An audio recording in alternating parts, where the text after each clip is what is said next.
जय राधा माधव। जय सीताराम। पूज्य श्री सद्गुरुदेव भगवान के चरणों में प्रणाम। श्री भाई जी का पावन चरित्र। आप सब पूज्य श्री भाई जी का चरित्र श्रवण कर अपनी भक्ति का वर्धन करें। पंडित विष्णु दिगंबर जी का नाम पूर्व में आ चुका है। भारतीय संगीत जगत में पंडित जी का नाम सदा अमर रहेगा। यह पंडित जी का ही काम था कि वह संगीत जगत में आज 20वीं शताब्दी में भी सात्विकता भर सके। भारतवर्ष में संगीतज्ञों की कमी नहीं। एक से बढ़कर एक बजाने वाले राग के ज्ञाता मिलते हैं, पर पंडित जी तो पंडित जी ही थे। जिनको उनके साक्षात दर्शन का अवसर हुआ होगा, वह पाठक स्वयं अनुभव कर सकते हैं कि पंडित जी संगीत जगत में अपने ढंग के अद्वितीय थे। उनके मुख से निकला हुआ उनका अत्यंत प्रिय रघुपति राघव राजा राम, पतित पावन सीताराम तथा रामायण की चौपाइयाँ आज भी इन पंक्तियों के लेखक के मन में गूंज रही हैं। पंडित जी व्यास आसन पर विराजमान होकर कथा कह रहे थे। जनता मंत्रमुग्ध सी होकर कथा श्रवण कर रही थी। वह दृश्य आज भी लेखक के मानसिक नेत्रों के सामने ज्यों का त्यों बना है, पर उनके विषय में विशेष लिखना विषयांतर होगा। अतः उनके जीवन से चरित्र नायक का जितना संबंध है, उसी को संक्षिप्त में पढ़कर पाठक संतोष करें। पंडित जी ने गांधर्व महाविद्यालय की स्थापना कर रखी थी। गांधर्व विद्यालय में खर्च बहुत होता था। पंडित जी का चित्त उदार रहने के कारण खुले हाथ से पैसे लगते थे, अतः विद्यालय पर ऋण हो गया। अब पंडित जी सोच विचार में पड़ गए। जगत का यह नियम है कि सुख में हाथ बटाने वाले तो बहुत मिलते हैं, पर दुख के साथ ही इन्हें गिने ही होते हैं। पंडित जी ने और भी चेष्टाएं की जिससे ऋण चुककर विद्यालय की रक्षा हो, पर कोई सफलता नहीं मिली। अब चरित्र नायक के मित्रता की परीक्षा होने वाली थी। यह बात ऊपर लिखी जा चुकी है कि पंडित जी सत्संग भवन में पधारा करते थे तथा चरित्र नायक से प्रेम का संबंध स्थापित हो गया था। चरित्र नायक भी पंडित जी के द्वारा निमंत्रित होकर उनकी स्थापित की हुई संस्था राम नाम आधार मंडल में जाने लगे थे। पंडित जी उन्हें अतिशय प्रेम से भगवत चर्चा सुनाने के लिए आग्रह करते। इस तरह राम नाम आधार मंडल में चरित्र नायक के कई प्रवचन हुए। इसी मंडल के लिए चरित्र नायक ने एक पद की रचना की थी।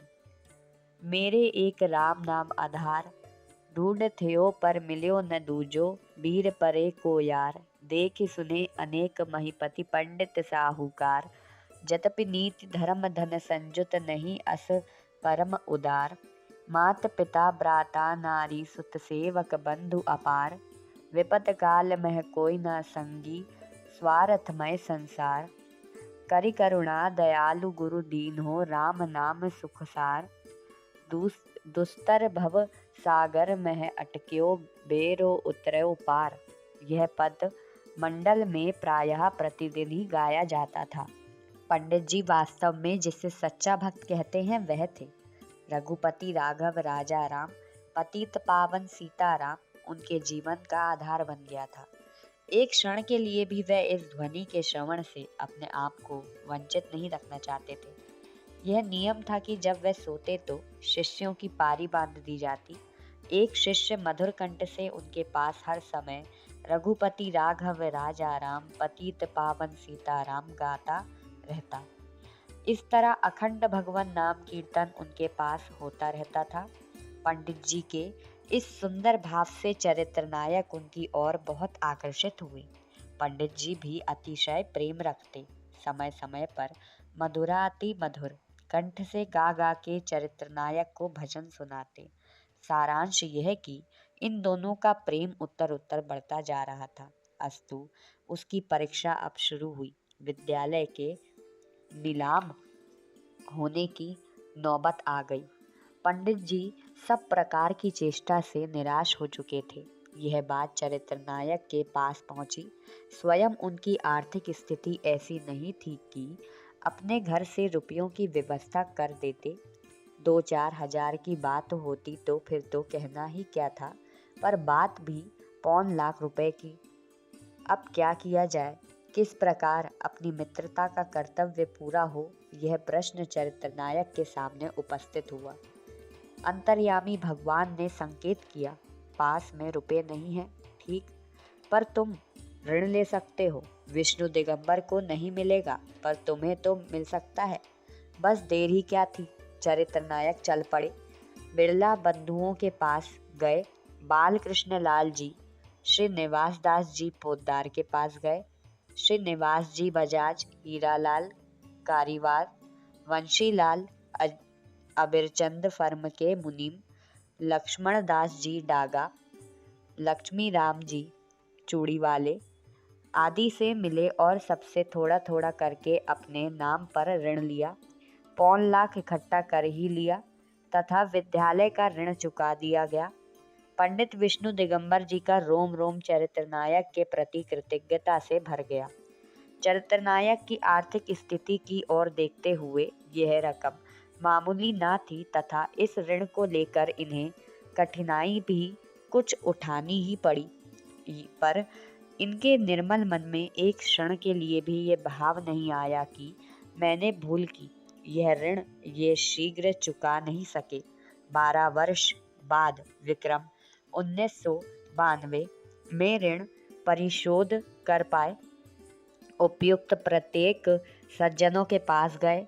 जिन सज्जनों ने विद्यालय को दान के रूप में समझकर खाता उठा दिया था, उन्होंने तो नहीं लिया, शेष सभी को इन्होंने चुकाया। किसी किसी को तो सूद सहित। ध्यान देने की बात है कि ऐसे करते हुए इनके मन में तनिक भी गौरव का बोध नहीं हुआ कि मैंने कुछ अनोखा कृत्य किया है। इनकी दृष्टि में यह सर्वदा स्वाभाविक जीवन की एक तुच्छ क्रिया थी। दान देते समय मनुष्य अनुभव करता है, मैं दया कर रहा हूँ। यह दया का पात्र है तथा यह अभिमान की वृत्ति जाग पड़ती है। अपने में अच्छेपन का, उदारता आदि गुणों का आरोप करके वह फूल उठता है, पर चरित्र नायक का हृदय इन मलिन भावों से बहुत ऊपर उठ चुका था। इन भावों की गंध भी नहीं पहुंच सकती थी।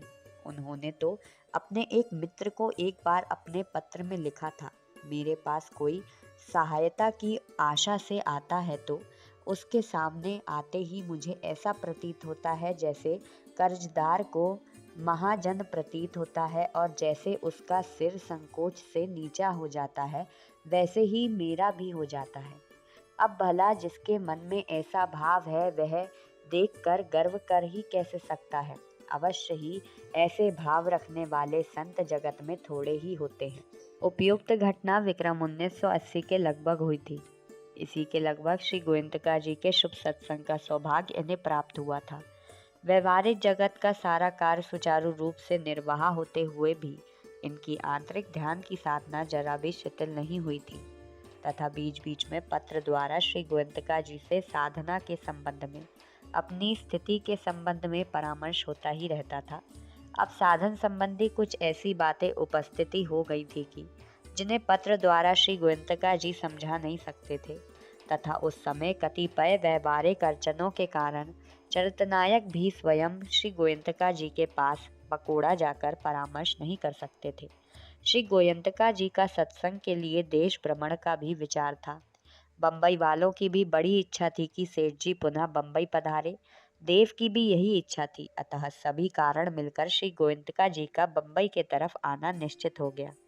माघ शुक्ला चतुर्थी संवत 1980 विक्रम के दिन श्री गोयंतका जी वर्धा पहुंचे। अपने परम श्रद्धास्पद पथ प्रदर्शक की दर्शन कंठा चरित्रनायक के मन में इतनी तीव्र हो गई थी कि ये बम्बई रुक नहीं सके। पंचमी के दिन ये भी वर्धा जा पहुंचे। मधुर मिलन के आनंद का तो कहना ही क्या है। श्री गोयंतका जी के कई प्रवचन वर्धा में हुए तथा यथावकाश साधन की बड़ी रहस्यमय बातें एकांत में कुछ व्यक्तियों के सामने चरित्रनायक से कई बार हुई। वर्धा में श्री जमुना लाल जी बजाज ने अतिशय प्रेम से श्री गोयंतका जी का आतिथ्य किया। 2-3 दिन यहाँ ठहरे, फिर यहाँ से अकोला पहुँचे। चरित्रनायक यहाँ तक श्री जी गोयंतका जी के साथ रहे। यहाँ से तो बम्बई चले आए और गोयंतका जी खामगांव होते हुए दूसरे दिन को बम्बई पहुँचे। बम्बई में पहले की भांति उमड़ती हुई उत्साह से सत्संगियों ने स्वागत किया। इस बार भी श्री गोयंतका जी 10 दिन बम्बई में ठहरे। जगह जगह बड़े उत्साह से प्रवचन हुआ। लोगों की श्रद्धा देखने ही योग्य थी। लोग इन्हें बम्बई के आसपास के कस्बों में चलकर सत्संग करने का आग्रह करने लगे। श्री कस्तूर चंद्र जी गादोड़िया का अतिशय आग्रह देखकर भयंदर सत्संग करने के लिए जाना ही पड़ा। साथ में चरित्र नायक भी गए। बड़ा ही सुंदर सत्संग हुआ। 10 दिन तक निरंतर भगवत चर्चा की अमृतमय धारा बहाकर श्री गोयंतका जी वहां से लौटे तथा अन्य कई स्थानों में होते हुए ऋषिकेश जा पहुंचे। चरित्र नायक में वे इस बार नया उत्साह भर गए थे। गत बार जब वे आए थे तब से बम्बई में जप यज्ञ का अनुष्ठान चरित्र नायक ने प्रारंभ कराया था। हजारों की संख्या में भगवान नाम की मालाएं फेरी जाती थी तथा होली के अवसर पर पूर्णाहुति के रूप में हवन होता था। इस बार दुगने उत्साह के साथ जप यज्ञ की समाप्ति की गई।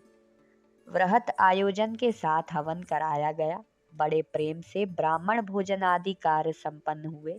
इस वर्ष के जप यज्ञ का असर इतना गहरा था कि वह एक स्थायी वार्षिक पारमार्थिक योजना के रूप में परिणत हो गया तथा इसकी उत्तर वृद्धि ही होती गई।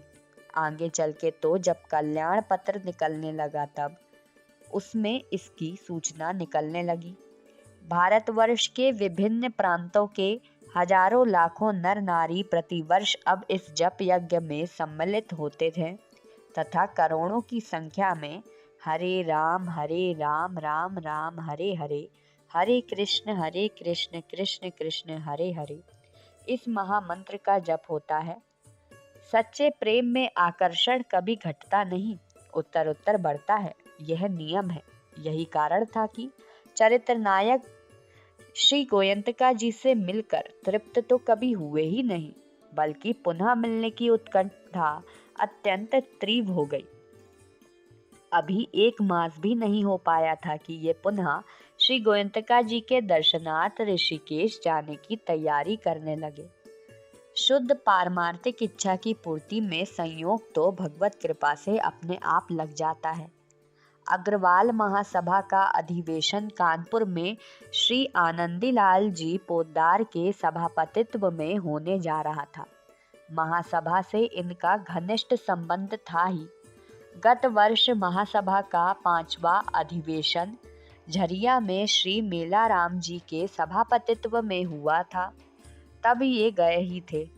इस बार भी जाना ही था। बस और क्या चाहिए। इसी को निमित्त बनाकर बम्बई से बाहर जाने का विचार निश्चित हो गया। पहले नासिक जाना पड़ा। महासभा के संबंध में ही श्री जमनालाल जी बजाज से कुछ परामर्श करना था। परामर्श करके कानपुर अधिवेशन में सम्मिलित होने चले गए। अधिवेशन समाप्त होने पर वहीं से सीधे ऋषिकेश श्री गोयंतका जी के दर्शन करने चले गए। उत्तराखंड की अत्यंत पवित्र भूमि ऋषिकेश में श्री गोयंतका जी प्रायः प्रतिवर्ष जाया करते हैं।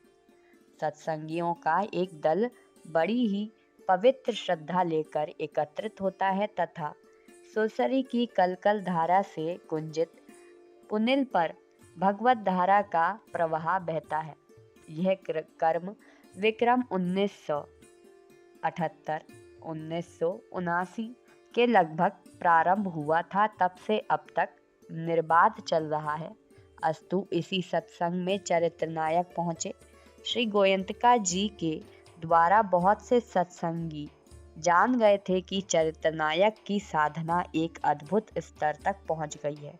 सभी इनसे मिलने को उत्सुक थे, अतः मिलकर इनके आनंद की सीमा ना रही। सबके मन में बड़ी लालसा थी कि कुछ साधना संबंधी अनुभव की बातें सुनाते। लोगों का आग्रह देखकर चरित्र नायक भी चुप नहीं रह सके। साधना में आपकी इतनी उन्नति कैसे हुई? इसका उत्तर देते हुए कहा, पहले महत्व पुरुष एवं भगवान तथा शास्त्रों के वचनों में प्रत्यक्ष के सदृश श्रद्धा विश्वास। दूसरा, वह जैसा कहें उसके अनुसार प्राण पर्यंत साधन करना। तीसरा, परमात्मा की अनिर्वचनीय कृपा का हर समय प्रत्यक्ष अनुभव करना। चौथा, अपनी साधना का किंचित भी अभिमान नहीं करना। इन 4 बातों से मेरी साधना में मुझे बहुत लाभ हुआ। इनके अतिरिक्त एक बात से मुझे और भी सहायता मिली। जब श्रद्धालु श्रोता मुझसे मिलते थे तो अपने आप अंतःकरण में बहुत ऊंची ऊंची बातें स्फुरित होती थी और मैं कहता था। कहने के बाद स्वाभाविक ही उन कही हुई बातों के अनुसार अपना जीवन बनाने का प्रयत्न होता था। इन्हें ही मेरी साधना की कुंजी समझें। चरित्र नायक 3 दिन ही ऋषिकेश रह पाए, पर 3 दिन में ही सभी सत्संगियों में श्रद्धा प्रेम की नदी बहा दी। सभी मुग्ध से हो गए। अंतस्थल की अनुभूत बातों का ऐसा असर होता ही है। अस्तु, ऋषिकेश से शीघ्र बंबई लौट आए। इतने शीघ्र लौटने में हेतु था बंबई की व्यापारिक परिस्थिति। बंबई में इनके जितने मित्र थे सबके ये दाहिने हाथ थे। सभी व्यापारिक सलाह के लिए इन पर निर्भर रहते थे। सबका इन पर अगाध विश्वास था। आज का जगत तो अर्थ का युग है। पैसे के लिए बाप बेटे में, भाई भाई में, पति पत्नी में कितना अवांछनीय व्यवहार होता है। ऐसे युग में चरित्र नायक को पैसे के प्रति सर्वदा उदासीन देखकर लोगों के मन में बड़ी भक्ति बढ़ती थी। एक बार की बात है, सांगीदास जेसीराम के नाम में इनके फर्म चिरंजी लाल हनुमान प्रसाद को लगभग 10,000 रुपए लेने थे। चरित्र नायक यह जानते थे कि सट्टे के कारण सांगीदास जी की अवस्था गिरी हुई है, अतः तकाजा करना तो दूर रहा। जब सांगीदास जी कहीं रास्ते में मिल जाते तो ये आंख बचाकर निकल जाते कि जिससे उन्हें मुझे देखकर संकोच में ना पड़ना पड़े। एक और इनका इतना तो साधु व्यवहार था, पर इनके साझीदार श्री चिरंजी लाल जी रुपये वसूल करने के लिए आकाश पाताल एक कर रहे थे। उन्होंने देखा कि चरित्र नायक की जानकारी में तो रुपये वसूल होना कठिन है, इसीलिए इनसे कुछ नहीं कहकर इन्होंने नालिश कर दी तथा उनके नाम वारंट कट गया। वारंट कट जाने पर बात चरित्र नायक के पास जा पहुंची और पता लगते ही अविलंब पहली चेष्टा इनकी यह हुई कि टेलीफोन से सांगीदास जी को सूचित कर दिया कि इस प्रकार मेरे अनजान में बातें हुई हैं। तुम्हें पकड़ने वाले लोग जा रहे हैं, तुम अपना बचाव कर लेना। सचमुच ही अपने साझीदार चिरंजी लाल जी के व्यवहार से चरित्र नायक के मन में बड़ा विचार हुआ, पर शीलतावश ये उनसे भी प्रकट में कुछ नहीं कह सके। जो हो, इस प्रकार की अनेकों अत्यंत साधुतापूर्ण चेष्टा से लोग इनके प्रति बहुत विश्वास रखते थे। इससे बंबई के मित्रों का आग्रह देखकर इन्हें ऋषिकेश से शीघ्र लौटना पड़ा था। इसके अतिरिक्त इनके बाहर चले जाने से सत्संग भवन की संभाल का काम भी अस्त व्यस्त हो जाता था। सत्संग का काम स्वयं इन्हें तथा इनके पथ प्रदर्शक को अतिशय प्रिय था, अतः यह भी शीघ्र लौटने में हेतु हुआ। सत्संग की लगन इनके परिचितों में बढ़ती जा रही थी। यद्यपि इनका बाहर जाना बंबई वालों को प्रिय नहीं लगता था, पर बंबई के कुछ लोगों का बुलाने का आग्रह रहता था। साथ ही इनके मन में श्री गोविंदका जी से मिलने की बड़ी उत्कंठा रहती थी, इसलिए बाहर जाने का कर्म चलता ही रहा। दूसरे वर्ष ही श्री लक्ष्मी राम जी चूड़ी वाले के साथ लक्ष्मणगढ़ चैत्र शुक्ल चतुर्थी 1982 विक्रम के दिन गए। लक्ष्मणगढ़ से चोरू चैत्र शुक्ल सप्तमी 1982 विक्रम चले के दिन चले आए। चोरू में साधन संबंधी बहुत सी बातें हुई। अब इनकी उत्कंठा बढ़ गई थी। भगवत प्राप्ति के लिए मन अधीर होने लग गया था, पर साधन की स्थिति में नवीन उन्नति रुकी सी प्रतीत होती थी। ये सोचते थे अब तक जो उन्नति हुई उसमें मेरा पुरुषार्थ सर्वथा नहीं है, वह तो भगवत कृपा एवं श्री गोविंदका जी की अहेतु की कृपा का ही परिणाम है। पर अब विलंब क्यों होता है? इन बातों को लेकर श्री गोविंदका जी से बड़े प्रेम से बातें हुई। इनकी बड़ी इच्छा थी कि चोरू में गोयंतका जी के पास कुछ दिन रहूं, पर भगवत इच्छा दूसरी थी। परिस्थिति वश एक दिन चोरू रहकर इन्हें रतनगढ़ चला जाना पड़ा। रतनगढ़ भी एक दिन ही रहकर बीकानेर चले गए।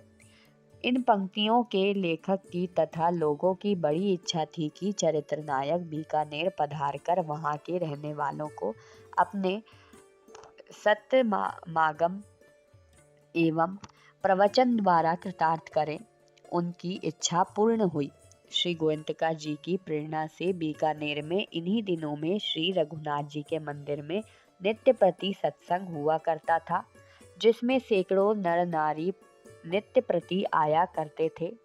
चरित्र नायक उस सत्संग में पधारे एवं अन्य कई स्थानों में भी इनके ओजस्वी भाषण हुए, जिसे सुनकर लोग मुग्ध हो गए। बीकानेर से रतनगढ़, थेलासर, सरदार शहर, सुजानगढ़ आदि स्थानों में भी सत्संग कराने गए।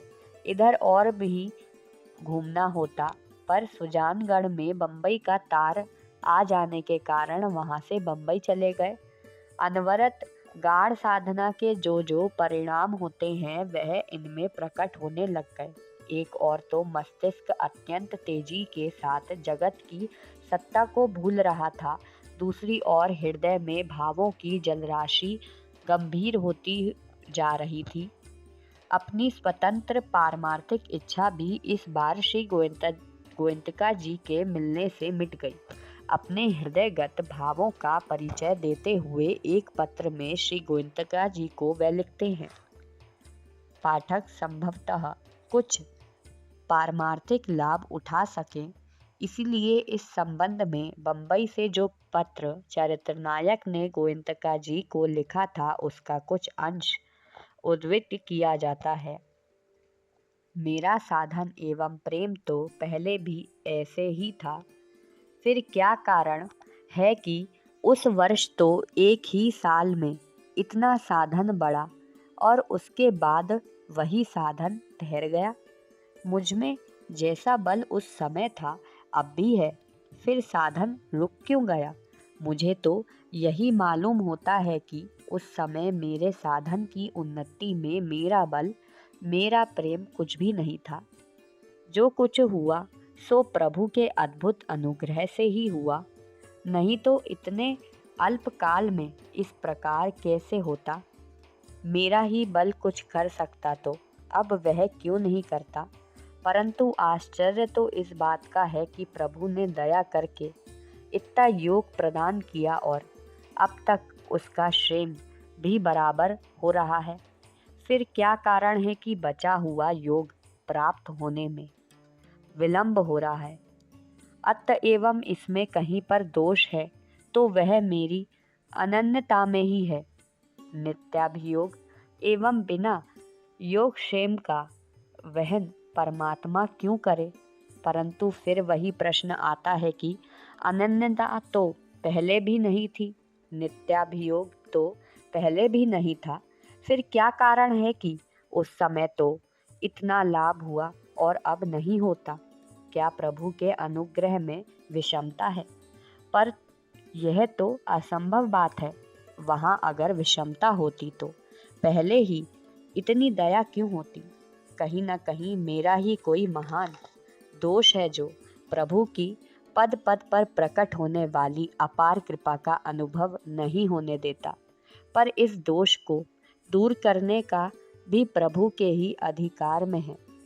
यदि मैं ही दोष हटा सकता तो अब तक हटा नहीं देता। अतः सब तरह से दोषी निर्दोष, साधक असाधक, जो कुछ भी क्यों ना समझा जाऊं वह हूँ, पर अब तो बेड़ा पार ही होना चाहिए। प्रेम नहीं है, परंतु प्रेम दान जबरदस्ती देने में क्या आपत्ति है। अधिकार क्या लिखूं, अधिक क्या लिखूं, अब तो लाज तिहारे ही हाथ। मैं चोरू आया था, इच्छा थी कि चोरू ठहरूं, कहीं उस इच्छा में ढूंढने पर भी धोखा नहीं मालूम हुआ, पर चोरू नहीं ठहर सका और गांवों में घूमा। प्रभु ने चाहा, जैसी प्रेरणा की वह हुआ। मन को देखने पर भी इच्छा तो उस समय भी चोरू के लिए प्रबल ही मालूम होती थी। फिर क्यों नहीं चरणों में स्थान मिला, पता नहीं क्या लीला है। माना कि प्रेम परीक्षा होती होगी, पर मैं कब कहता हूँ कि मुझ में प्रेम है। प्रेम होता तो बिना मर्जी के ही प्रभु को बांधना पड़ता। फिर तो इतनी अनुनय विनय की आवश्यकता ही मुझे क्यों होती। गरज होती, प्रेम की भूख होती तो स्वयं सूरदास के कृष्ण की भांति पीछे पीछे फिरता पड़ता, परंतु यहाँ तो प्रेमहीन को अपनाकर जबरदस्ती प्रेमी बनाना है। फिर प्रेम की परीक्षा क्यों होती है। प्रेम हो तो परीक्षा हो, पता नहीं इसका क्या अर्थ है। मुझे तो कभी आश्चर्य होता है और कभी हर्ष। ये है केवल चित्त के उदार, जो बीच बीच में हुआ बिना नहीं रहते, जिन्हें दर्शाए बिना रहा नहीं जाता। लिखना नहीं चाहता था, क्योंकि अभी आपका स्वास्थ्य लोग ठीक नहीं बताते हैं। मेरी समझ से तो सदा ही ठीक था, बिगड़ा हो तब ना सुधरे। लोगों की बात मानकर चुप था, पर अब नहीं रहा गया, मन में आया सो लिख डाला। प्रेम नहीं है, साधन नहीं है, भक्ति नहीं है, जो कुछ सो है, पर हूँ तो आपका ही, इसमें तो शंका है ही नहीं। बस फिर मुझे क्या भय। संभालिए जचे जैसे, लिखिए जचे सो, करवाइए जचे जिस प्रकार। मैं पत्र बहुत कम लिखा करता हूँ, कारण मुझसे केवल इसी प्रकार के उद्वान लिखने जाते हैं। जब जब आपको पत्र लिखने बैठता हूँ, तब तब ही ऐसी भावना उत्पन्न हो जाती हैं। बार बार ऐसे पत्रों से ना मालूम लोग क्या समझें, इसीलिए पत्र ही नहीं लिखता, परंतु जब रहा नहीं जाता तब अगला लिखना पड़ता है। पता नहीं इसमें भी लीलामय का कितना हाथ है। साधक के अंतर की प्रत्येक भावना और चित्त तरंग की प्रत्येक शूद्र से शूद्र लहरी को अंतर्यामी प्रभु जानता है। साधक तो बस प्रभु के इंगित के अनुसार चलता रहे। यह उपदेश अब की बार प्राप्त हुआ, तब से अब न आशा है, न निराशा, न इच्छा है, न अनिच्छा, न बंधन का पता है, न मोक्ष की अभिलाषा। बस अब तो बंद मोक्ष की इच्छा व्याकुल कभी न करती है। मुखड़ा ही नित नव बंधन, न मुक्ति चरणों से झरती है। अपनी उन्नति की चाह तो मिट गई थी, पर संसार के जीव सुखी हो जाएं, यह चाह और भी बलवती हो गई थी। जीवों के दुख का चित्र इनके सामने आता था, तथा आत्मौपम्येन सर्वत्र संपश्यन्ति यो अर्जुनः सुखम वा यदि वा दुखम स योगी परमौ मतः। श्लोक के ये सजीव मूर्ति बन गए थे। उनके दुख का ठीक ठीक अनुभव करते हुए इन्होंने गोयंतका जी को एक पत्र में लिखा था, देखा जा रहा है कि संसार के जीव बहुत दुखी हो रहे हैं। किसी भी दशा में शांति नहीं है। देश देश में घर घर में कलह हो रही है। जीव एक दूसरे का अनिष्ट कर रहा है। ऐसी स्थिति में इन जीवों का उद्धार अवश्य होना चाहिए। जगत तो इस समय दुख दावानल में दग्ध हो रहा है। ऐसी स्थिति यदि बनी रही तो थोड़ी ही दिनों में घर घर में, भाई भाई में भयानक मारकाट होनी संभव है। लोगों में भगवान के प्रति विश्वास उठता चला जा रहा है। दिन पर दिन जगत का भविष्य कम से कम एक बार के लिए तो अत्यंत भयानक दिखता है। इस स्थिति में जीव कब तक पड़ा रहेगा? भगवत कृपा का अनवरत प्रवाह बहाए बिना भला जीव को किस प्रकार शांति मिल सकती है? यदि जीव को अपने ऊपर रहने वाली नित्य भगवत कृपा का सरलता से अनुभव होने लगे तो जीव कृतकृत हो जाए। पर माया की कितनी प्रबल शक्ति है। परमात्मा की असीम कृपा का पद पद पर प्रत्यक्ष दर्शन करता हुआ भी मोहावृत जीव बार बार भूल जाता है। घर का वह प्यासा अपनी मनोहर छटा दिखलाकर बारंबार आता है। यदि जीव उसे पकड़ ले तो शायद वह पकड़वाने को भी तैयार ही मालूम होता है। पर आश्चर्य तो यह है कि जीव उसे पकड़ता नहीं, हाथ में आए हुए को छोड़ देता है। जिस समय वह किसी और रूप में अपना रूप दिखलाता है उस समय तो कुछ आनंद सा होता है, पर आनंद में आनंद रूप को ना पहचान कर जीव उसे छोड़ देता है। फिर पश्चाताप होता है। मालूम नहीं वह पश्चाताप असली होता है या बनावटी।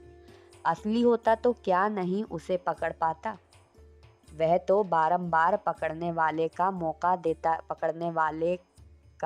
देता है। ऐसी स्थिति में जीव का मोह कैसे नाश हो? किस जादू के उपाय से जीव मोह से छूट सके?